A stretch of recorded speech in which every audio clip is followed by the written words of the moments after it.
Good morning students, I am Rohit Singh, biology faculty, ellipse academy Muzaffarpur. हम लोग आज जो टॉपिक स्टार्ट करेंगे वो हम लोग का चैप्टर है 8 क्लास 12 में 8 चैप्टर जिसको हम लोग बोलते हैं हेल्थ एंड डिजीज़। तो हम लोग का टॉपिक है हेल्थ एंड डिजीज़। तो इसी के अकॉर्डिंग हम लोग देखते हैं अपने टॉपिक्स को। आपको रिप्रोडक्टिव हेल्थ में भी मैंने कुछ फार्मूला डेफिनेशन बताया था हेल्थ को लेकर, ठीक है। तो हम लोग के डेफिनेशन में सबसे पहले आता है कि हेल्थ क्या है, इसको समझते हैं। उसके बाद कौन कौन से एजेंट काम करते हैं हेल्थ पे, उसको समझते हैं। तो डिजीज़ के लिए क्या बताया गया कि नॉर्मली अगर हम लोग डिजीज़ की बात करते हैं तो डिजीज़ को वाइडली बहुत सारे टर्म्स में देखा जाता है, ठीक है। But any change from normal state, any change from normal state that cause discomfort. अगर हम किसी नॉर्मल स्टेज में हैं और उसके बाद अगर हमको वहाँ पे क्या होता है, डिस्कम्फर्ट होता है, यानी कि प्रॉब्लम स्टार्ट होता है, डिसेबिलिटी होती है, इम्पेयर्स ऑफ हेल्थ होता है, तो ये सब हेल्थ के अंदर आता है। तो नॉर्मली बोल सकते हैं हेल्थ का definition, person wellbeing for physical, mental, social and economically, ठीक है। अगर कोई भी person mental, social, physical wellbeing है तो उसको हम लोग बोलते हैं हेल्थ, ठीक है। तो हेल्थ को बोलेंगे नॉर्म। अब 12th के बोर्ड में अगर एग्जाम में क्वेश्चन आता है तो कैसे इसका डेफिनेशन आप बोलिएगा। Health is the state of complete physical, mental, social wellbeing and not merely an absence of disease or infirmity, absence of disease or infirmity। the WHO definition, WHO का definition क्या है, ठीक है। तो हेल्थ रिकॉग्नाइज, हेल्थ को recognise किया गया 3 dimension of health में, फिजिकल, मेंटल एंड सोशल। तो नॉर्मल आपको समझना है कि कोई भी स्टेट हो, WHO हो या कोई भी हो, इसको 3 स्टेट में डिवाइड करते हैं, physical, mental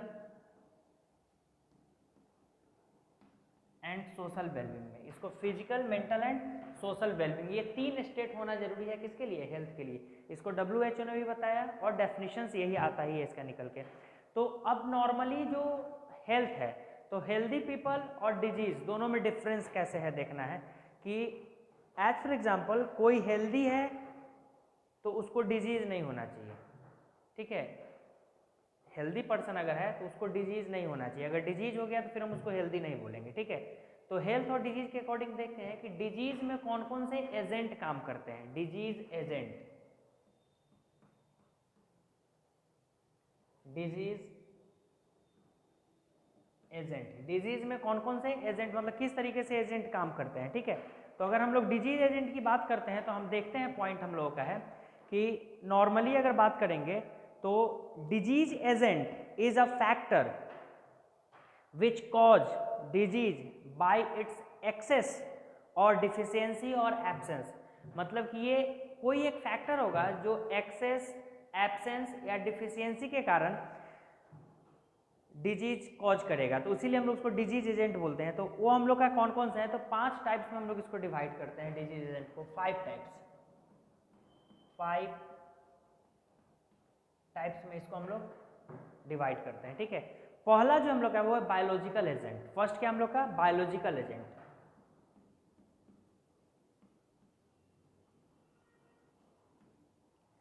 biological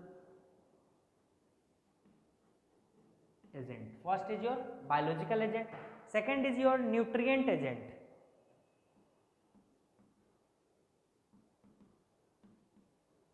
nutrient agent, ठीक है। बायोलॉजिकल एजेंट है, न्यूट्रिएंट एजेंट है, फिर हम लोग का केमिकल एजेंट है,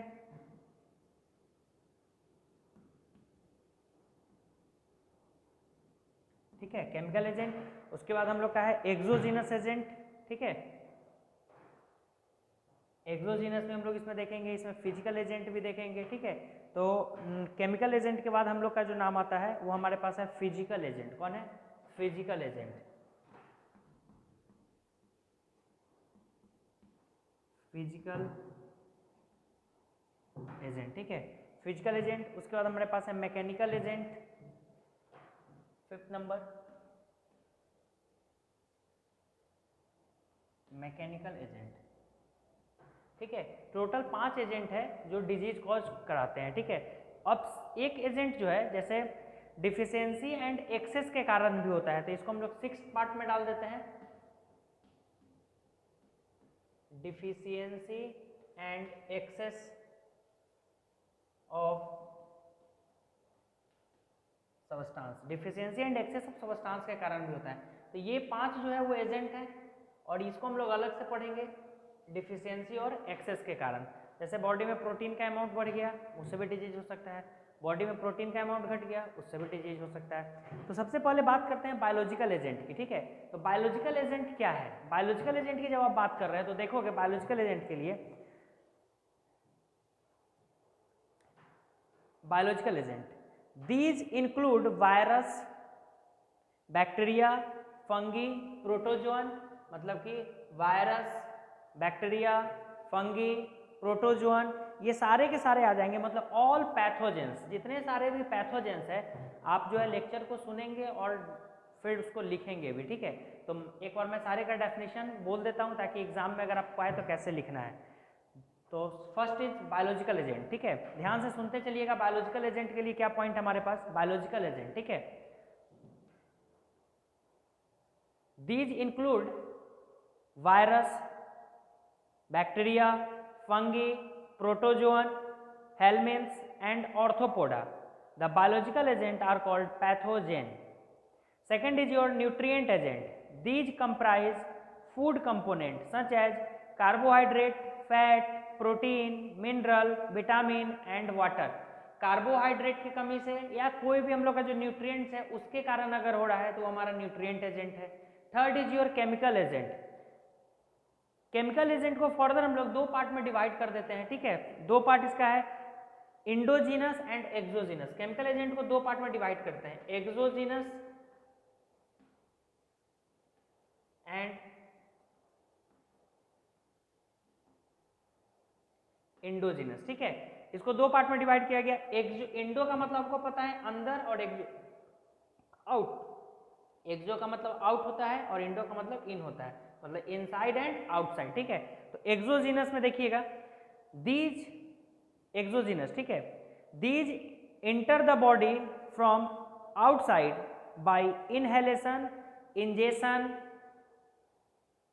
etc. Pollutants and allergens are the example of exogenous. Pollutants and allergens are the example of exogenous. Second is your endogenous. These are formed in the body itself and include hormone, enzyme, urea and uric acid. तो body के अंदर के कारण अगर होगा तो indigenous और बाहर के कारण होगा तो एक्सोजिनस। तो एक्सोजिनस के लिए याद रखेंगे कि एलर्जीज के कारण हो रहा है या पॉल्यूटेंट्स के कारण हो रहा है, और इंडोजिनस में याद रखेंगे कि hormonal balance, enzyme, urea, uric acid के कारण हो रहा है, ठीक है। नेक्स्ट है पॉइंट आपका फिजिकल एजेंट। फिजिकल एजेंट बोलता है, ध्यान दीजिएगा, फिजिकल एजेंट, फिजिकल एजेंट में है कि these include heat, cold, humidity, pressure, radiation, electricity and sound. मतलब इन सब के कारण अगर हो रहा है तो हम लोग फिजिकल एजेंट बोलेंगे। And now next is the chemical agent, mechanical agent, okay. These complete chronic friction और other mechanical force which result in injury, sprain, dislocation, fracture, मतलब कि फ्रैक्चर, बोन का टूट जाना, डिसलोकेट हो जाना, इन सब के कारण अगर हो रहा है तो हमारा क्या है, मैकेनिकल एजेंट है। यानी कि जब एक्सीडेंटल केस होगा, इंजरी होगा, तो वो मैकेनिकल एजेंट के फॉर्म में हम लोग उसको काउंट करेंगे। And next is your deficiency and excess of substance. तो एग्जाम्पल इसमें है हार्मोन एंड एंजाइम। डिफिशियंसी में अगर हम लोग आते हैं तो ओनली हार्मोन एंड एंजाइम जो है वो रिस्पॉन्सिबल है। क्यों? हार्मोन का अमाउंट बढ़ेगा घटेगा, हार्मोन का अमाउंट, एंजाइम का अमाउंट बढ़ेगा घटेगा, उन सब चीज़ के कारण हो सकता है। तो ये हमारा हो गया deficiency and excess of substance, ठीक है। तो एक पॉइंट है, आप ध्यान से सुनोगे, some disease are caused by genetic disorder and lack of under development of organ. The agent for certain disease such as peptic ulcer, chronic heat disease and hypertension are not of fully known. मतलब इन सब को हम नहीं बोल सकते हैं, ठीक है। तो कुछ जेनेटिक डिसऑर्डर भी होते हैं, तो जेनेटिक डिसऑर्डर आपको पढ़ाया जाएगा, चैप्टर आप पढ़ोगे जेनेटिक्स, वहाँ पे जेनेटिक्स डिसऑर्डर के कारण बहुत सारा, जैसे टर्नर सिंड्रोम होता है, ठीक है, एओप्लाइडी, पॉलीप्लाइडी, ये सारा केसेज है, ये आपको बताया जाएगा जेनेटिक्स के चैप्टर में, ठीक है। तो फिलहाल ये इतना सारा हम लोग का एजेंट था जो कि हमारे डिजीज पे क्या करता है, वर्क करता है। अब डिजीज का टाइप देखेंगे, अलग अलग टाइप का डिजीज होता है, types of disease, okay.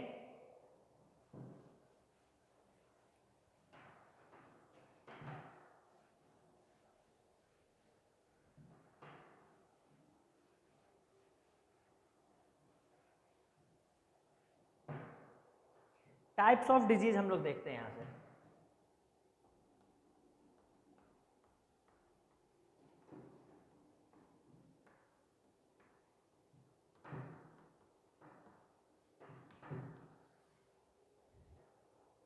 Types of disease में हम लोग आते हैं तो सबसे फर्स्ट हम लोग देखते हैं, इसको ब्रॉडली क्लासिफाइड करते हैं टू टाइप्स में। एक होता है कॉन्जेनाइटल और एक होता है एक्वायर्ड।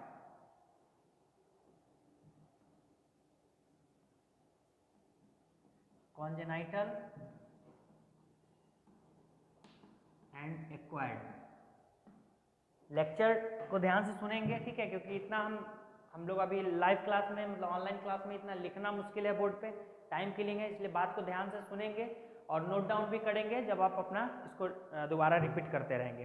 तो कॉन्जेनाइटल डिजीज की जब हम लोग बात करते हैं, ठीक है, तो कॉन्जेनाइटल डिजीज बोलता है दीज आर द एनाटोमिकल और physiological and physiological abnormalities present from the birth, ठीक है। एनाटोमिकल और फिजियोलॉजिकल एबनॉर्मलिटीज कब से प्रेजेंट रहेगा, बर्थ से, यानी कि बाय बर्थ। अगर कोई डिजीज क्या होता है, बाय बर्थ होता है, जन्म के साथ अगर रहता है तो कॉन्जेनाइटल, और आफ्टर बर्थ अगर होता है, आफ्टर बर्थ, तो उसको हम लोग बोलते हैं एक्वायर्ड डिजीज, ओके। तो दो डिजीज हो गया, कॉन्जेनाइटल एंड एक्वायर्ड। तो डेफिनेशन ध्यान से सुनेंगे कॉन्जेनाइटल डिजीज के लिए, ठीक है। कॉन्जेनाइटल के लिए डेफिनेशन को ध्यान से देखेंगे। These are the anatomical or physiological abnormalities present from birth. They may be caused by single gene mutation, as for example, phenylketonuria, albinism, sickle cell anemia, hemophilia, color blindness. Second is chromosomal aberration. Chromosomal aberration में आ जाएगा आपका Down syndrome, Klinefelter syndrome, Turner syndrome. And third is environmental factor.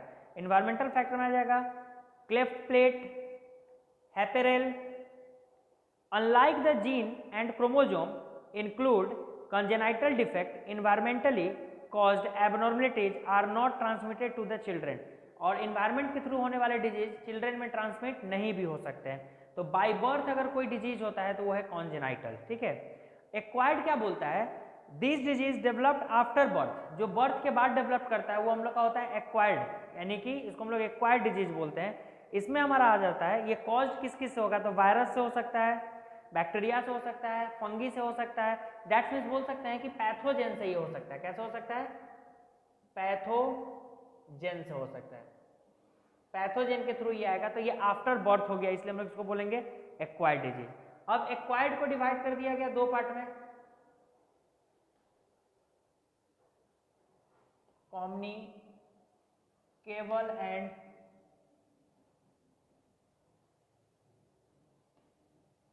Non communicable. Communicable and non communicable, जो disease person to person communicate होगा वो communicable disease होगा, और जो कम्युनिकेट नहीं होगा वो नॉन कम्युनिकेबल होगा। इसीलिए हम लोग इन्फेक्टेशियस बोलेंगे, इसको नॉन इन्फेक्टेशियस डिजीज भी बोलेंगे। तो कम्युनिकेबल के लिए डेफिनेशन को सुनेंगे, these disease are caused by virus, bacteria, fungi, protozoan and worms.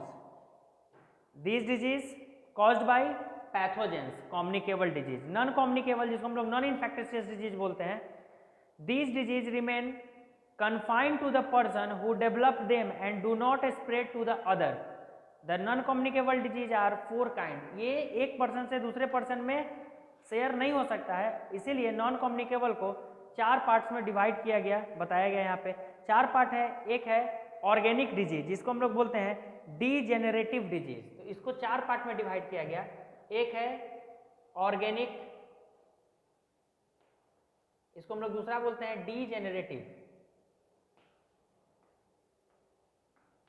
First is your first communicable disease is organic और degenerative, second is deficiency disease, दूसरा नाम टाइप इसका है deficiency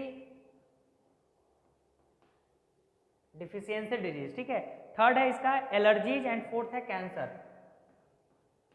allergies and fourth is your cancer. तो 4 part में इसको divide किया गया डिजीज सारे को, कौन सा है नॉन कम्युनिकेबल डिजीज को 4 पार्ट्स में डिवाइड किया गया, ठीक है।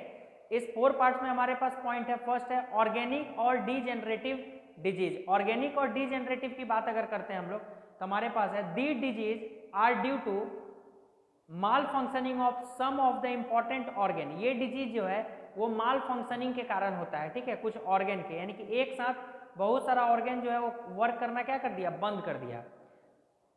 As for example heart disease result from the abnormal working of some part of the vital organ, ठीक है, कुछ वाइटल ऑर्गेन के प्रॉब्लम के कारण हार्ट डिजीज भी होते हैं। सेकेंड है डिफिशियंसी डिजीज। डिफिशियंसी डिजीज आपको बोलता है these disease are produced by deficiency of nutrient, minerals, vitamin and hormone। minerals, vitamin, hormone इन सब की कमी से होगा तो उसको हम लोग क्या बोलेंगे, डिफिशियंसी डिजीज बोलेंगे, ठीक है। इसमें एग्जांपल में आप ले सकते हैं डिफिशियंसी डिजीज में कैसियोरकर, बेरीबेरी, मैरेस्मस, ये सारे के सारे आ जाएंगे।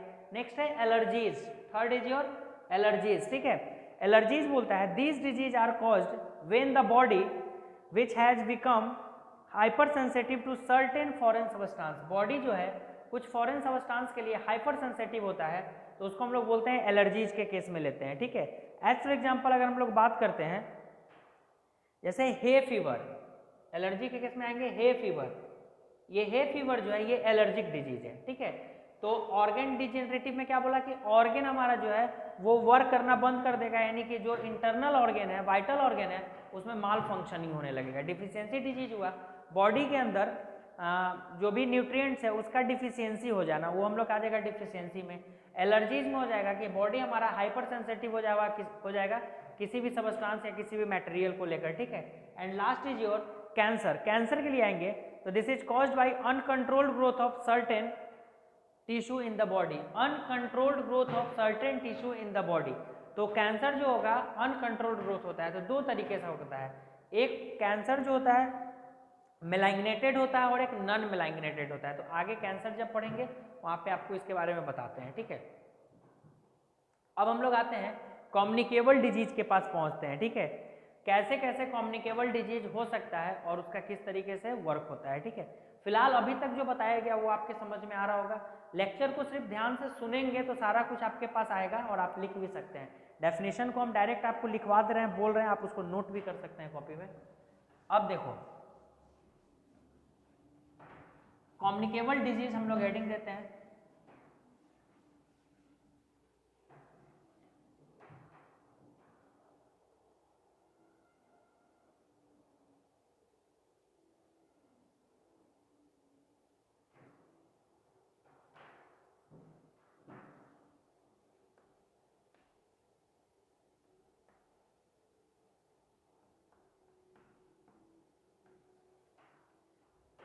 अब कम्युनिकेबल डिजीज को दिए क्योंकि नॉन कम्युनिकेबल तो स्प्रेड हो नहीं रहा है, लेकिन ये एक जगह से दूसरे जगह पहुंच रहा है, तो हम लोग इसके बारे में देखते हैं ये किस तरीके से काम करता है।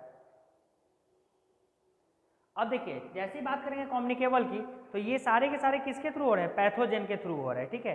तो होस्ट बॉडी के कारण हो रहा है, पैथोजन के थ्रू भी हो रहा है और किसके कारण हो रहा है, होस्ट बॉडी के कारण भी ये हो रहा है, ठीक है। तो जैसे हम लोग बात करेंगे reservoir of infection for pathogen, every pathogen has some reservoir where it normally lives. When it outside the host susceptible to the disease, the reservoir varies for different pathogen. It may be soil, water, animal or other person called carrier. अगर disease जो है वो किसी के through आता है तो वो हमारा काम कहलाएगा carrier. And the animal act as reservoir do not contact with disease are known as reservoir host। तो और जो एनिमल कांटेक्ट में नहीं आएंगे वो क्या कहलाएंगे, रिजर्वायर होस्ट कहलाएंगे। तो जो डिजीज को लाएगा, लाने का काम करेगा वो कैरियर कहलाएगा और जिसके अंदर जाएगा वो होस्ट बॉडी होगा।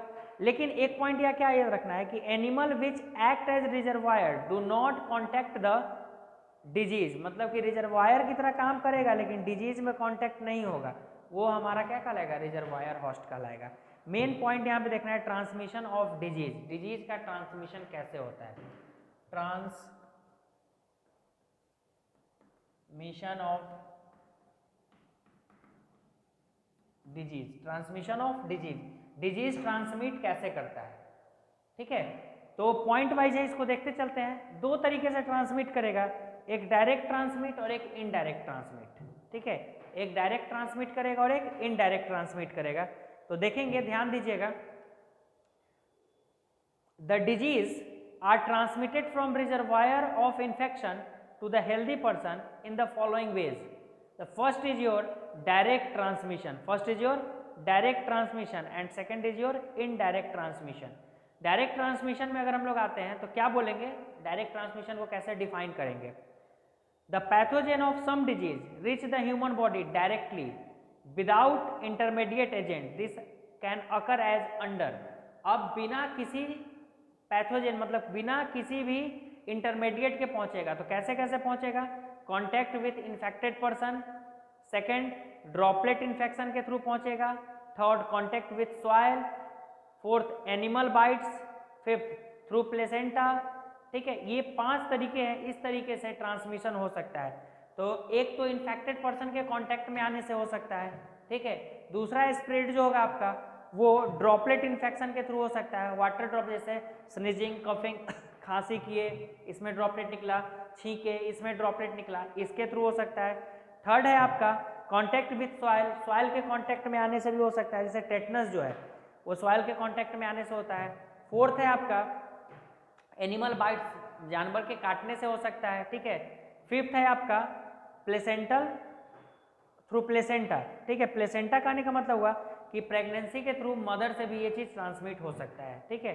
तो ये 5 वेज हैं जिसके थ्रू ट्रांसफॉर्मेशन होगा, यानी कि स्प्रेड होंगे इन्फेक्शंस, ठीक है, यानी कि disease.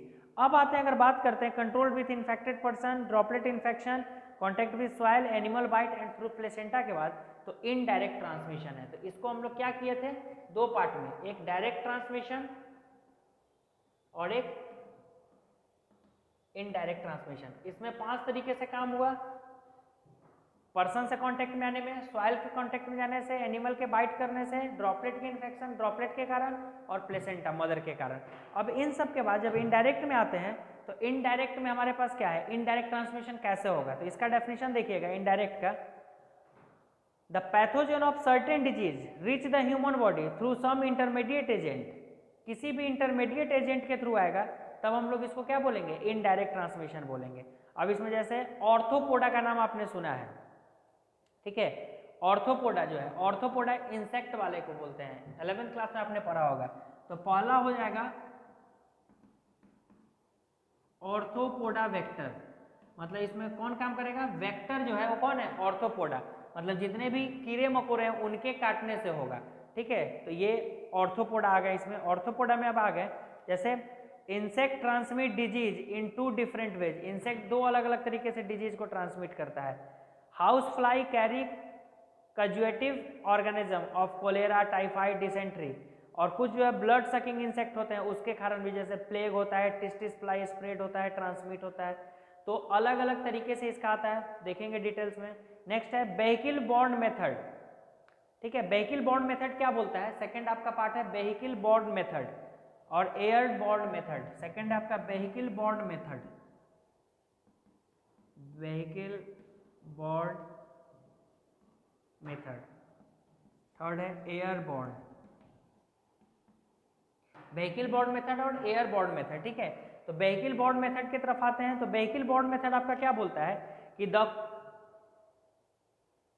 causative organism of dysentery, cholera and typhoid enter the human digestive tract with food, water and ice. Most of the helminths which produce disease in man also get the body in similar way. Some disease are transmitted through blood. Example AIDS, कुछ जो है blood के through भी होते हैं, ठीक है। Airborne disease में आता है पैथोजेन में reach the human with air and dust, epidemic typhus, spread inhalation of dried faeces and infected lice. Airborne हवा के कारण हो सकता है। अभी जो कोविड है कोरोना इसका भी आया है, ये जो है ये वायरल है बट ये भी एयर के थ्रू होता है, ठीक है। नेक्स्ट है फोमाइट बॉर्ड मेथड। बहुत सारे ऐसे डिजीज है जो ट्रांसमिट करते हैं कॉन्टामिनेटेड आर्टिकल्स है, जैसे हैंकरचीफ हो गया, टॉवेल हो गया, क्लॉथ हो गया, यूटेंसिल्स हो गया, टॉयज हो गया, डोर हैंडल हो गया, इन सब के टच करने से भी। तो ये टच डिजीज जो कोरोना जो भी आप देख रहे हैं ये टच डिजीज ही है। क्या है, अगर आप किसी हैंडल को छूते हो और आप अगर कोरोना पेशेंट हो तो वो हैंडल भी क्या हो गया, कोविड हो गया, कोविड। अब इस चीज से बचने के लिए सैनिटाइजेशन जो किया जा रहा है, तो एयरबॉर्न के साथ इसको हम लोग बोलते हैं फोमिट बॉर्न मेथड। तो अभी जो कोरोना चल रहा है फोमिट बॉर्न मेथड में है, ठीक है। अनक्लीन हैंड, अनक्लीन हैंड के कारण भी हो सकता है। अनक्लीन हैंड भी बहुत सारा डिजीज कैरी कर सकता है। ह्यूमन कैरियर, ह्यूमन भी कैरियर की तरह काम करेंगे। जैसे सर्टेन डिजीज में अगर हम लोग आते हैं, diphtheria, typhoid, spread human carrier. The latter are themselves healthy and immune but have pathogenic organism in the body. These pathogen are transmitted in the ways already mentioned. अभी कैसे ट्रांसमिट करेगा वो मेंशनड है। तो पैथोजन कैसे disease cause करता है, तो एक क्वेश्चन है how pathogen cause disease, how pathogen can cause disease, ठीक है। कैसो पैथोजन जो है वो डिजीज कॉज करता है। तो फर्स्ट आपका तरीका है पैथोजन का डिजीज कॉज करने का, वो है टिश्यू डैमेज करता है। दूसरा टॉक्सिक सिक्रीशन के थ्रू करेगा। अभी टॉक्सिक सिक्रीशन दो तरीके से होगा, एक्सोटॉक्सिक होगा और इंडोटॉक्सिक होगा, ठीक है। तो ये जो है डिजीज कॉजिंग जो है ये दो तरीके से कर रहा है, एक तो टिश्यू डैमेज करके कर रहा है और दूसरा जो है वो सेकंड जो आपका मेथड है वो आपका टॉक्सिक सिक्रीशन के कारण कर रहा है। तो tissue damage, tissue damage and second is toxic secretion. किसके थ्रू कर रहा है, टॉक्सिक सिक्रीशन के थ्रू कर रहा है। तो देखेंगे पॉइंट, सुनेंगे टिश्यू डैमेज के लिए, किसके लिए पॉइंट है, टिश्यू डैमेज। ध्यान दीजिएगा टिश्यू डैमेज के लिए पॉइंट है, ठीक है। The bacteria responsible for tuberculosis damage cell and cause lesion in the lungs. जैसे बैक्टीरिया है जो रिस्पॉन्सिबल है ट्यूबरक्लोसिस के लिए, वो डैमेज करता है ट्यूबरक्लोसिस में सेल को और लंग्स में लेशन करता है, मतलब लंग्स के अंदर अपना सिस्टम डेवलप करता है। Blood oozes from the lesion into the air sac leading to haemorrhage, और उसी लेसन के कारण ब्लड निकलना स्टार्ट होता है, इसी को हम लोग हैमरेज बोलते हैं। The bacteria that cause meningitis attack the protective membrane covering the brain, the virus of Revel destroy brain tissue, the poliovirus damage motor nerve cell in the spinal cord। जितना भी स्टेटमेंट आपको बोले सब कुछ ना कुछ क्या कर रहा है, टिश्यू को डैमेज कर रहा है। पोलियो हो या हैमरेज हो या ट्यूबरक्लोसिस हो, all are damage the tissue. But हम लोग टॉक्सिक सिक्रीशन की बात अगर करते हैं, second number, many microbes produce harmful poison called toxins. बहुत सारे माइक्रोब्स हैं जो हार्मफुल पॉइजन सिक्रीट करते हैं, जिसको हम लोग बोलते हैं टॉक्सिक्स। इसमें दो है, एक है एक्सोटॉक्सिक्स, एक है इंडोटॉक्सिक्स। एक्सोटॉक्सिक जो होगा वो प्रोड्यूस करेगा, ठीक है, जैसे tetanus, स्क्लेरेट fever, diphtheria, botulism, food poisoning, ये सारे के सारे एक्सोटॉक्सिक है। लेकिन इंडोटॉक्सिक की बात करेंगे तो ये रिटेन करता है bacterial cell and released when bacteria die and disintegrate. The disease caused by endotoxic including typhoid fever, cholera, bubonic plague and dysentery. तो इतना सारा, तो आपको टिश्यू डैमेज हो गया, टिश्यू डैमेज का एग्जांपल ले लिए, टॉक्सिक में दो हो गया, एक्सो और इंडो, ठीक है। एक्सो में कौन कौन सा डिजीज होगा, एक्सो में आपका टेटनस है, स्क्लेरेट फीवर है, डिप्थेरिया है, फूड पॉइजनिंग है। और इंडो में आइएगा तो आपके पास एग्जांपल है typhoid fever, cholera, bubonic plague and dysentery. इतने सारे हमारे पास जो है वो डिजीज है। तो ट्रांसमिशन ऑफ डिजीज जब देख रहे हैं तो डायरेक्ट, इनडायरेक्ट, इनडायरेक्ट में भी जो जो पार्ट था बताएं आपको, डायरेक्ट में बताएं। अब एक क्वेश्चन भी पूछा गया, how pathogen can cause disease, तो टिश्यू को डैमेज करके डिजीज कॉज करता है या टॉक्सिक सब्सटेंस को सिक्रेट करके डिजीज कॉज करता है। इसके बाद हम लोग को देखना है पॉइंट है, वो है डिफेंस मैकेनिज्म, यानी कि इम्यून सिस्टम के बारे में हम लोग देखेंगे। डिफेंस मैकेनिज्म आएंगे हम लोग इम्यून सिस्टम। अभी हम लोग जस्ट बात ही कर रहे हैं ह्यूमैनिटी की।